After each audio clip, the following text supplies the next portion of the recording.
Already সে ভেঙে আছে।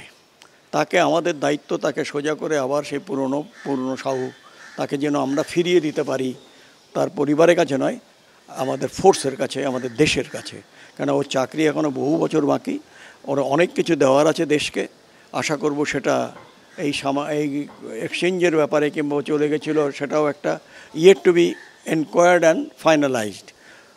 টেনে নিয়ে গেছে কিনা সেটাও একটা দেখার ব্যাপার আছে। এটা এক্সচেঞ্জ হয়েছে এটা, কারণ একজন রেঞ্জার্স চলে এসেছিল আমাদের রাজস্থান সেক্টরে। সো সেই দিনই আমি বলেছিলাম যে now I am about 80% sure যে পূর্ণম উইল বি ব্যাক, কারণ আমাদের বার্গেনিং পাওয়ারটা আমরা পেয়ে গেলাম।